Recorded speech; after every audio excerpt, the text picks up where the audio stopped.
Partitioning Rectangles, Lesson 4-3, Everyday Math. For today's lesson, you will need a whiteboard or a piece of paper, a dry erase marker or a pencil, your student journal, and your student reference book. In this lesson, we will solve multiplication problems by partitioning rectangles.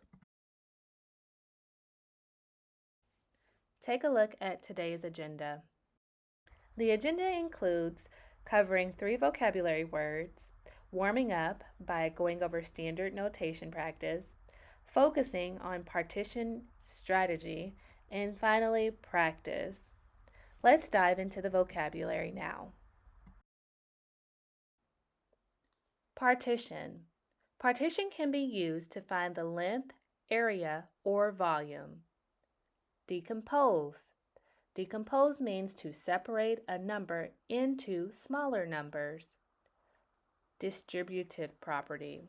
The distributive property, the same number is multiplied by each of the add-ins over which it is distributed. You can see the formula here.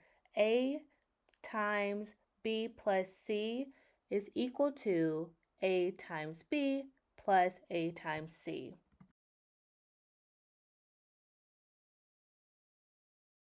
In today's warm-up, you will write numbers in standard notation. The numbers are already in expanded form, and you will write them smaller in standard notation. Okay, you can see that there are 3 levels, level 1, level 2, and level 3. Please write the expanded numbers in standard form. You have about 2 minutes. Teachers, please pause here to give children time to write the numbers in standard form. Please check your work. Give yourself a check mark if you wrote the expanded number correctly in standard form, and go ahead and change it if you wrote it incorrectly. Please pause here to give children time to check.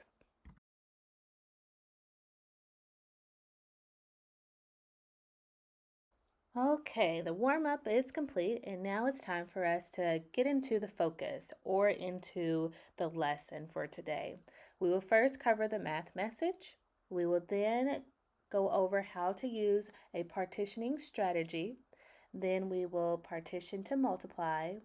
And finally, we will practice the partitioning strategy. Please turn in your journal to page 111. On page 111, it states that Maya wants to lay tile on a floor that is 8 feet wide by 24 feet long. The tiles she wants to use are 1 square foot each. How many tiles will Maya need? Question 1. First, draw a picture to represent Maya's floor. 2. Explain how you figured out how many tiles Maya needs. Please pause here to give children time to solve problems 1 and 2, and then allow children to share out their responses.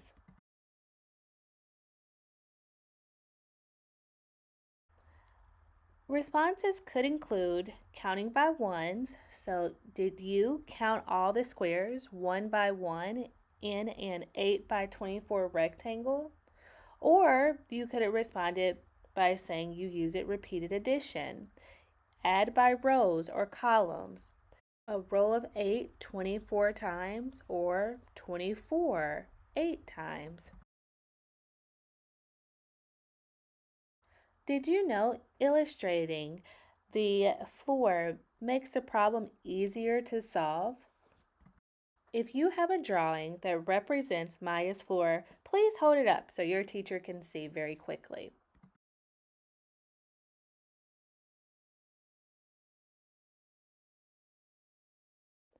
If Maya's floor is 8 feet wide by 24 feet long, then you would see a rectangle, and I have drawn a rectangle here.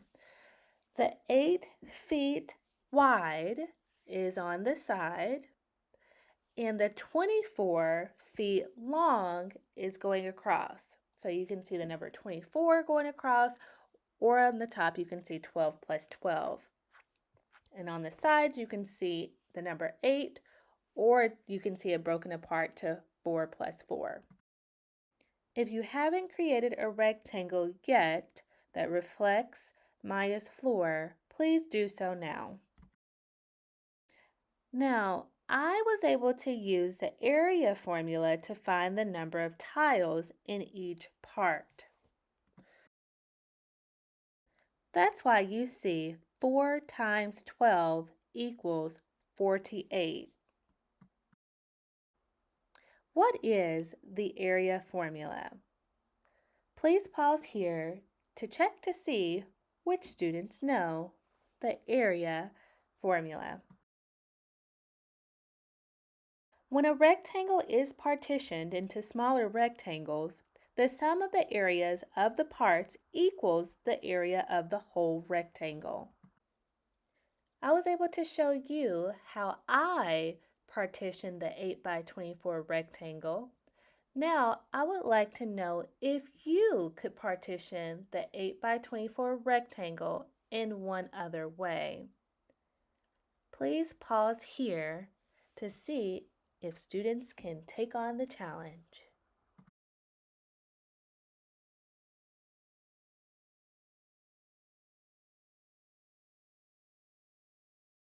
Take a second look at the way that I partitioned the 8 by 24 rectangle. You can see here my base 10 blocks because I broke it apart even further to help understanding. Now, if you were able to break it apart a different way, I hope it looked a little like this. Example 1 is the one that we've discussed. Example 2, you can see that 24 was broken into 10 plus 10 plus 4. You can see that along the top.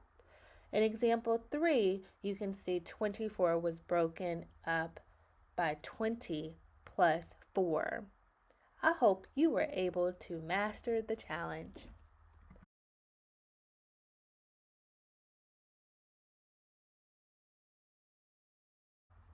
Here's a second look at example 3.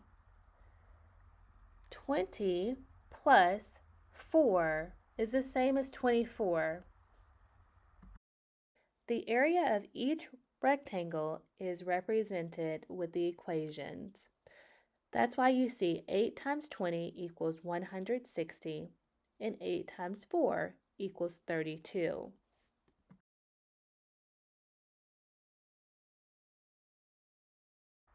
We have compared different ways to solve the problem on page 111 about Maya. Now, boys and girls, there are many ways to partition the rectangle. The numbers can be decomposed into tens and ones or even smaller, friendlier chunks. The last partitioning example uses the fewest parts, which may be the easiest. Today, we will use the idea of partitioning to solve 2 and 3 digit by 1 digit multiplication problems. Let's start now. Jacob rode his bike 4 miles a day for 39 days. How many miles did he ride in all? Even though this isn't an area problem, it can still be solved by partitioning a rectangle. You can draw a rectangle to represent 4 times 39, labeling adjacent sides 4 and 39, respectively.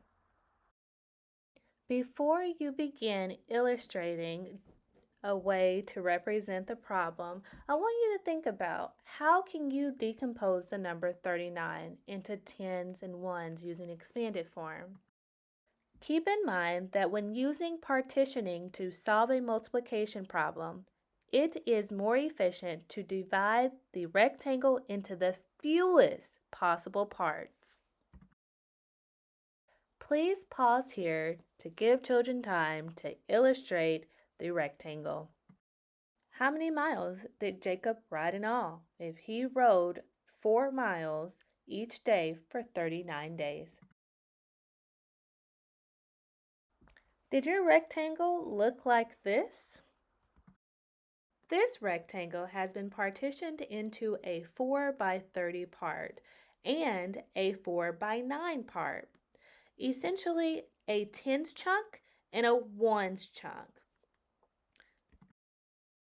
The area formula was used to find the area of each part. 4 times 30 were multiplied to get the area of the larger rectangle, and 4 times 9 were multiplied to get the area of the smaller rectangle. Finally, I was able to add the area of both rectangles to find the total area of the rectangle.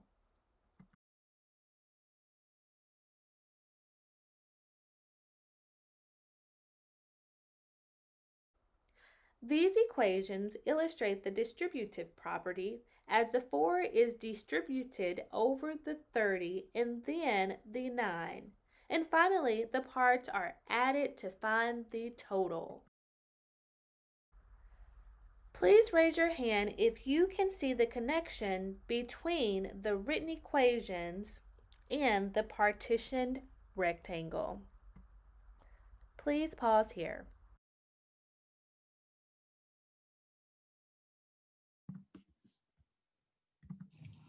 We can multiply by 3-digit numbers by breaking them up into hundreds, tens, and units.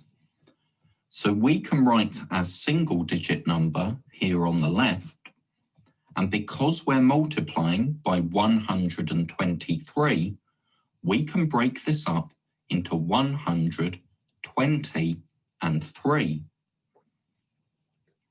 Now let's start with our hundreds. We need 5 hundreds because we're multiplying by 5, so that's 500. Now we need 5 lots of 20. That's 100 altogether. Now 5 lots of 3. That's 15. So if we add up our answers, we get 615. Let's recap what we did. We broke 123 down into 100, 20, and 3.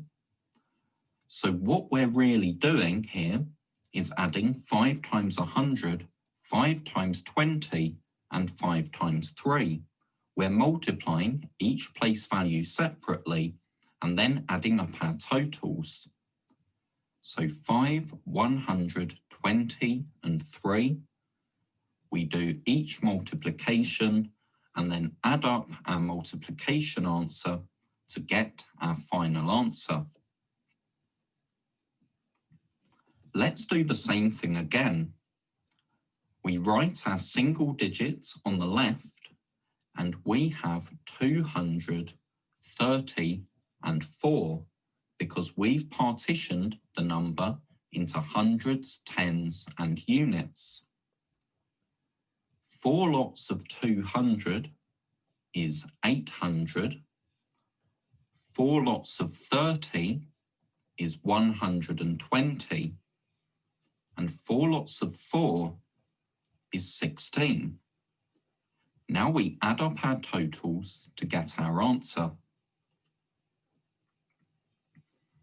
So partition the number because we're multiplying each partitioned digit separately.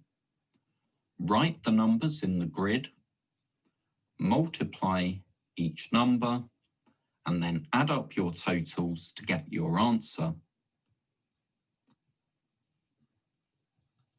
So pause the video and see if you can work out 5 times 346 using this method. We can partition 346 into 300, 40, and 6. We're going to multiply each partitioned number separately, so let's write the numbers on the grid. 5 times 300 is 1,500. 5 times 40 is 200, and 5 times 6 is 30. So we add up these numbers, and that gives us our answer, 1,730. Now we have 7 times 586. And with multiplication, because order doesn't matter, we do exactly the same thing if we had the numbers the other way round, if we had 586 times 7. We always partition the larger number, and we're multiplying each part separately.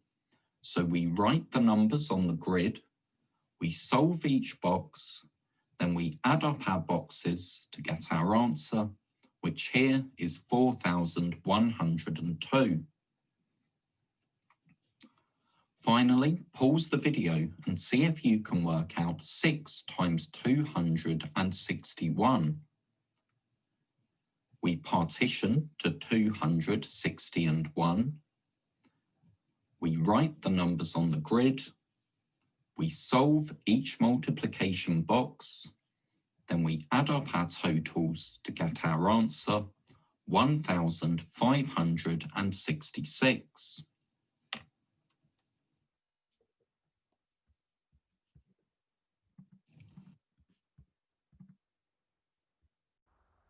Now it's time to practice the partitioning strategy. Please turn in your student journal to page 112. On page 112, you will use partition rectangles to represent each problem. Now take a look at page 113. Here you see math boxes, so here you will review different skills that have been covered. And finally, on the Math Masters page, you will be able to practice more partitioning rectangles independently. Thanks so much for watching today's lesson, Partitioning Rectangles.